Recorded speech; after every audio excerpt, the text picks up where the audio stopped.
Hello everybody, it's Brian, and I'm going to do a thread response for Mike at TCAT's Deep Vinyl Tracks. That's TRAXX. I'll put a link below in case you don't know the channel.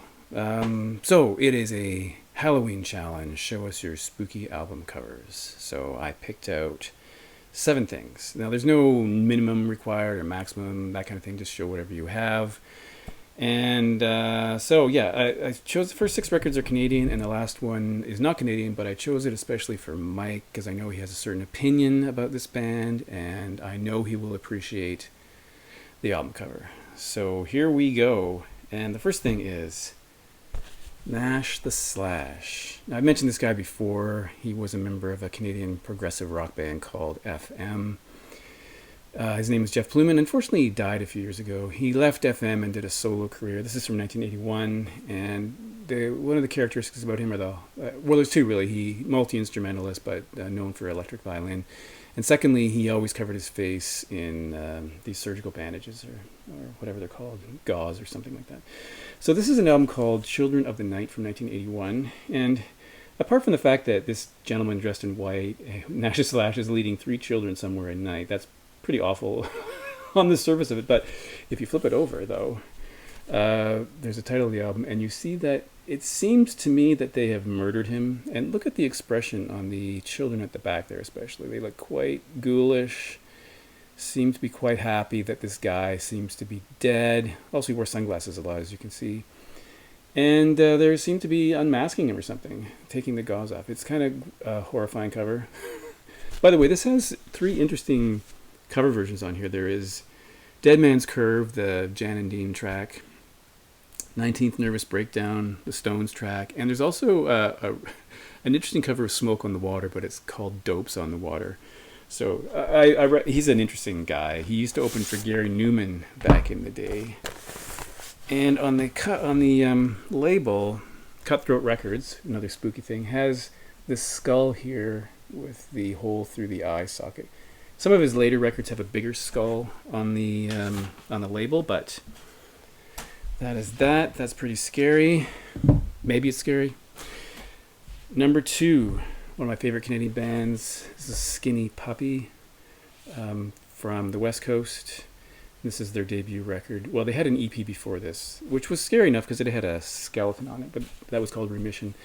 This is Bites from 1984, and this is my original pressing of that.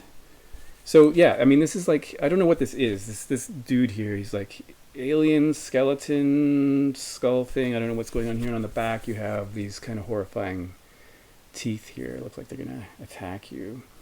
So a really interesting, I think you would say industrial, but early industrial, like before the heaviness of something like later Ministry, but a lot of treatments and that kind of sound. So a really interesting band. Next is a 12-inch single from Skinny Puppy. This is called Dig It, and you can see there's some sort of person or something that appears to be rising from a crypt with, I don't know if this is smoke or steam, I'm not sure what's happening there. And on the back you see another tomb-like or crypt-like scene with people moving blocks of stone and moving on. So this is a 12-inch single from 86. Then from, I'm going to get my dates wrong, 1987, I think. This is Skinny Puppy's record, full-length record called Cleanse, Fold, and Manipulate.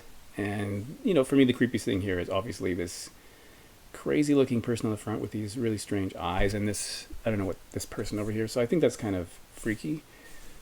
The back is just sort of, I don't know what the back is, but I think that's if you had a dream about somebody like that, that would probably scare you, I'm sure.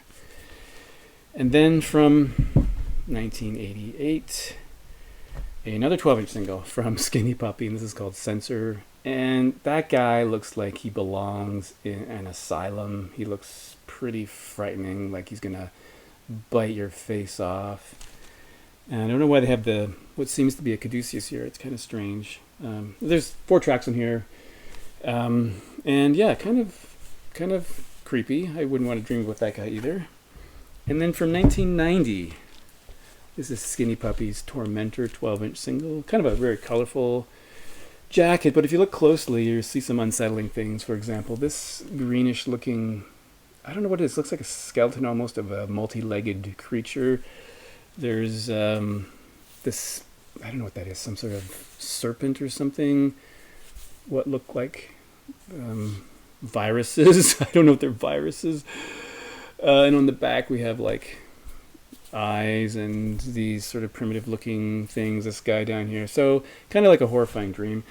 And I will show you the vinyl here because it is on this translucent blue vinyl. That is not all my Skinny Puppy records. I have more. But let's stop there.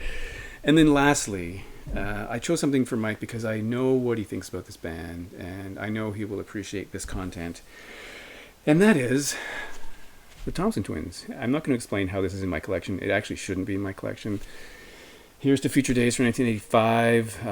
And Mike, of course, if you know his channel, would call this band the Thompson Twerps, which is fair enough. So, the first scary thing is the fashion choices here, things I could never, ever get away with then or now. And this is, from the mid-'80s. But have a look at this baby or toddler here. It looks almost like it shouldn't be walking, especially the eyes. The eyes kind of freak me out. They look, I don't know, demonic.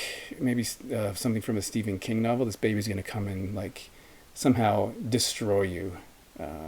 So that's a weird, I don't know if the evilness here was intended, but it is funny to have this really stereotypical 80s fashion scene with this great hair and this crazy looking baby. But that's the Thompson Twerps for 1985. So yeah, go check out Mike's channel. Maybe you have some scary or spooky album covers to contribute. Once again, thanks for watching, and I'll talk to you next time.